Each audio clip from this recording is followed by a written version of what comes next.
Assalamualaikum warahmatullahi wabarakatuh. Oras, jua-jua, rahayu, salam kinasi. Pada saat ini saya berada di Kota Pinang, Labuan Batu Selatan. Yang unik dan punya nilai sejarah di Kota Pinang, khususnya ya, adalah Istana Kota Pinang. Bagaimana tentang Istana Kota Pinang, serta perkembangan dan katakanlah peluang potensi harapan ke depan. Nah, ini di hadapan saya sudah hadir. Ini ada dua yang bisa menceritakan, menjelaskan lebih detail ke kita. Pertama adalah Bung Denny Daulay. Beliau adalah pegiat kebudayaan Lebusel ya. Dan di sebelah kiri saya Bang Budi Erwinsa Nastion. Beliau adalah pengurus dari IPTM. Apa itu Bang IPTM tadi? Ikatan Perubahan Tanah Melayu. Baik.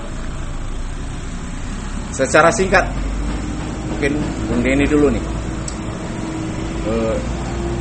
Istana Kota Pinang ini berupa kesultanan atau kerajaan yang bagaimana?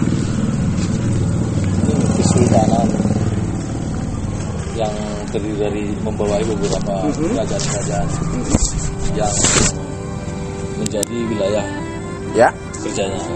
Oke. Nah, jadi kerajaan-kerajaan yang ada di sini itu tunduk kepada Kesultanan Kota Pinang. Beberapa kerajaan itu ada kerajaan Sumur, ada kerajaan Lasi, dan beberapa kerajaan lainnya.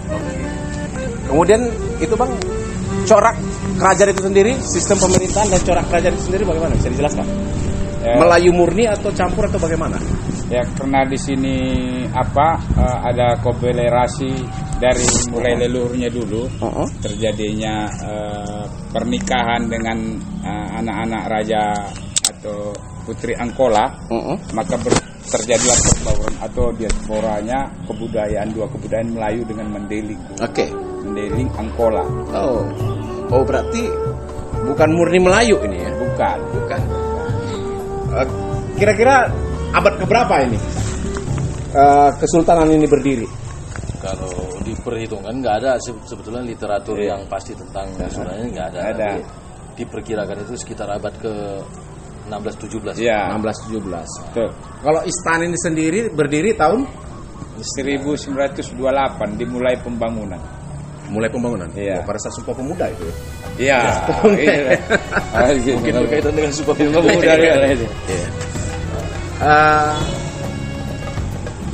Nah, ini kan sekarang sudah berkeping-keping. Iya. Kalau kita baca literasi, ini juga terjadi hampir di kerajaan Melayu, kesultanan di sepanjang Sumatera Timur. Terjadi gerakan revolusi sosial tahun 1946 ya. Nah, yang Bang Budi pahami tentang apa sebenarnya yang terjadi di tahun itu bagaimana? Ya, revolusi sosial ini suatu gerakan yang mengaku bahwa mereka adalah pejuang-pejuang kemerdekaan yang melakukan terjadinya pemberontakan atau kerusuhan spontanitas di tanggal 3 Maret 1946 melakukan provokasi fundamental oleh kaum buruh terhadap masyarakat di sekitar kesultanan. Motifnya apa?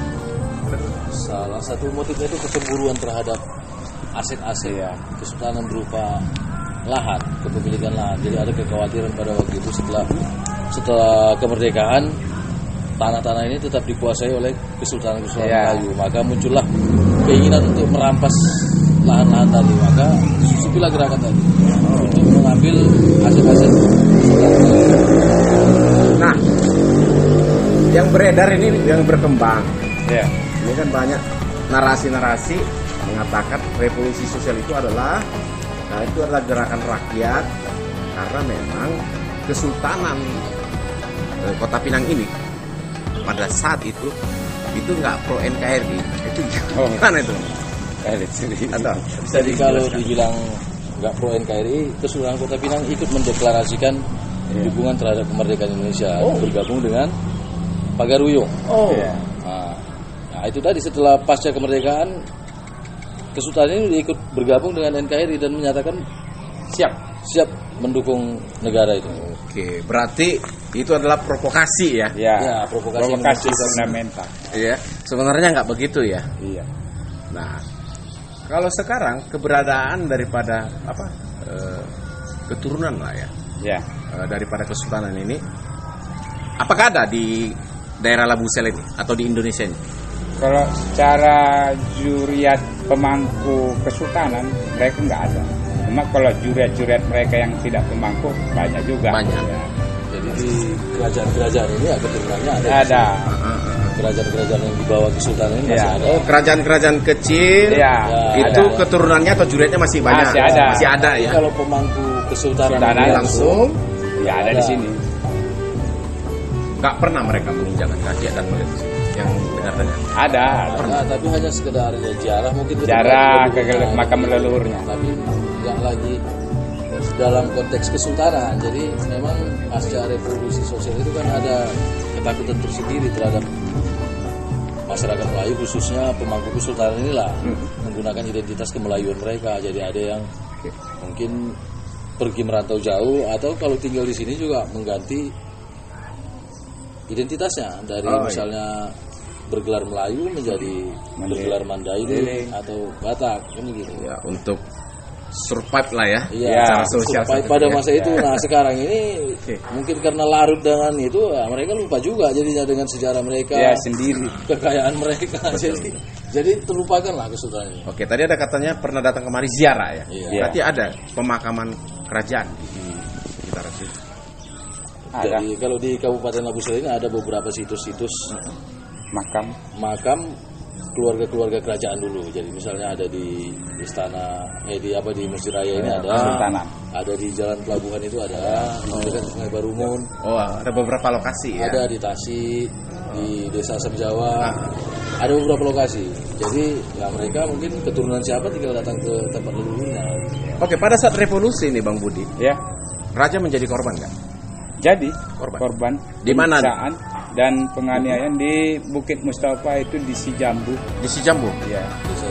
Desa Sisumur. Ya. Dan dimakamkan di sana? Enggak, sempat dimakamkan di sana tapi dipindahkan ke pemakaman Kesultanan di Masjid Raya. Oh, di Masjid Raya. Waktu itu jasadnya tidak ditemukan. Pas dibunuh, hilang nggak tahu kemana apanya. Di tahun 80-an mungkin ditemukan sisa-sisa jasadnya dipindahkan ke kalau di nisannya itu namanya Sultan yang di-Pertuan Makmur Perkasa Alamsyah. Sultan ke-11 yang terakhir. Itu dimakamkan di Masjid Raya ya. Baru hanya dia di situ, ada lain? Ada yang korban-korban lain, adik-adiknya, anak-anaknya. Oke. Baik. Ini Bung Denny nih sebagai pegiat nih ya, pegiat budaya. Bagaimana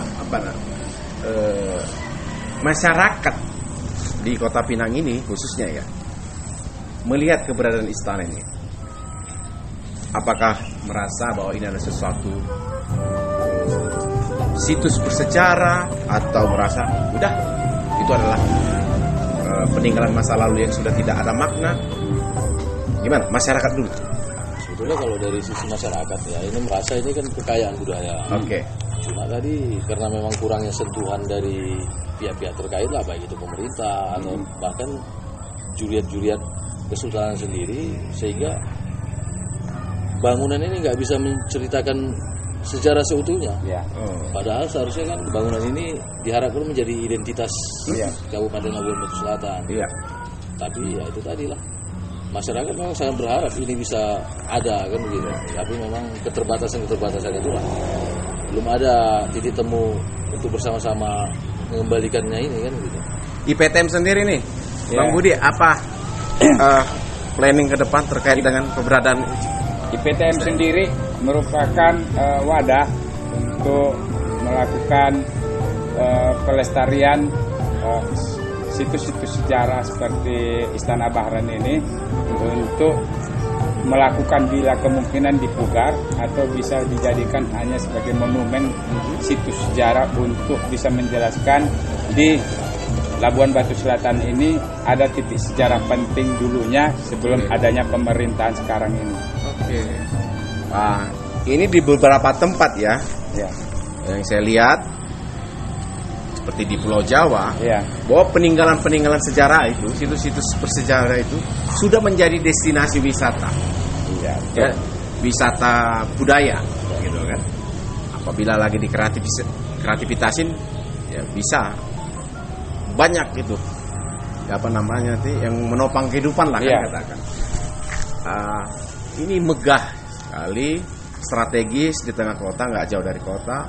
Misalnya saya berandai ini gitu kan. Apabila katakanlah ini nggak bisa dipugar 100%, tapi diratakan, dipercantik, kemudian di kreativitas ada air terjun, malam dia pakai warna-warni lampu tembak, baru sekelilingnya daripada di pinggir jalan di Kota Pinang sana kulinernya disatukan di sini jadi pusat kuliner, ya kan? Jadi orang kemari paling tidak dia jajan tapi pasti bertanya apa ini dulunya kan? Nah, banyak cerita di sini jadinya kan gitu. Ada nggak harapan ke sana IPTM? Ya, justru harapan kita ke sana menjadikan ini suatu tempat wisata yang akhirnya bermuara adanya orang mengetahui sejarah bahwa Kota Pinang dulunya pernah berdiri suatu kesultanan Kota Pinang, sekalian memberikan kenang-kenangan budaya masa lalu. Iya. Karena di balik sejarah, di balik apa itu ada nilai kearifan, ya enggak?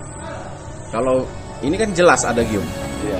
Untuk menghabisin suatu bangsa habisin budayanya. Ya, itu. Jadi ini perjuangannya. Iya. Ini PTM Bung Denny perjuangannya berat ke arah sana gitu lah ya. Oke. Dan kita juga berharaplah Pemkab Labusel lebih punya sense ya akan kebudayaan, ya enggak? Iya. Itu pemimpin di Purwakarta dulu itu Bupati Deddy Mulyadi itu, Iya. nah itu sense banget akan kebudayaan sehingga bagus gitu. Kita berharap ke depan begitu ya. Iya. Pemkab kita baik apa pemerintah secara umum lah ya, legislatif, eksekutif dan katakanlah korporasi-korporasi yang ada di Labusel ini gitu loh, turut serta gitu ya. Jadi tidak saja membangun infrastruktur tetapi juga membangun apa namanya sejarah budaya. Karena kan kayak seperti lagu kebangsaan, apa bangunlah jiwanya, bangunlah badannya. Raga gitu. Raganya kita katakan infrastruktur kan gitu. Iya, infrastruktur. Nah, kan jiwanya ini. Iya. Jangan kosong kan gitu. Iya. Pembangunan apa tetapi ya, generasinya jiwanya malah nanti jiwa-jiwa TikTok kan. Iya, itu. Itu harapan kita ya. Oke. Ada closing statement yang mau disampaikan? Ya paling kami menghimbau dalam hal ini pelestarian ini nggak cukup dari komunitas atau wadah yang nama IPTM, tapi adanya saling bersinergi antara pemerintah, masyarakat dan pemangku adat di Kesultanan Bahran ini merupakan yang disebut juriyat kesultanan ya kan. Nah, diharapkan bekerja sama nantinya kita membuat planning ke depannya saling dengan keterbukaan.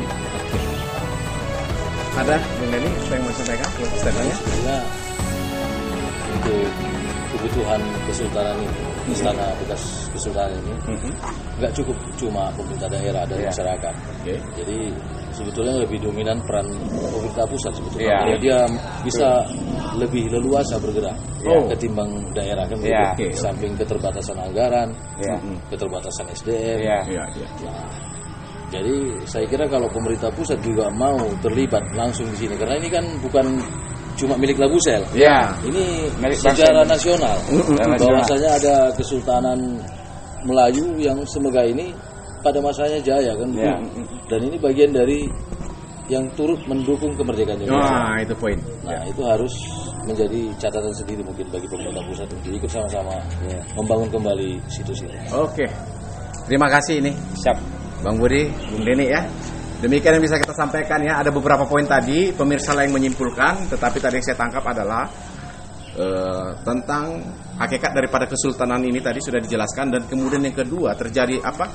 Masa-masa revolusi sosial, narasi-narasi provokasi pergolakan politik dari kelompok sosialis dengan segala motif ya.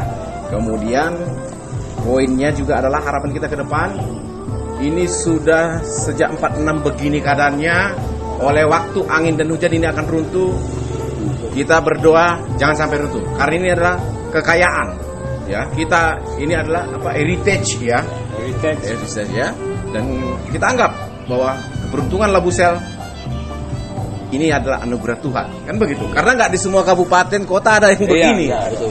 Nah, ayo tidak sekedar dilestarikan, tapi dikembangkan. Itu harapan kita. Lebih lanjut tentang Istana Kota Pinang, silakan googling ya, searching lah ya. Searching dan bila ada penambahan-penambahan untuk memperbaiki narasi yang Anda tahu, silakan juga sampaikan. Terima kasih.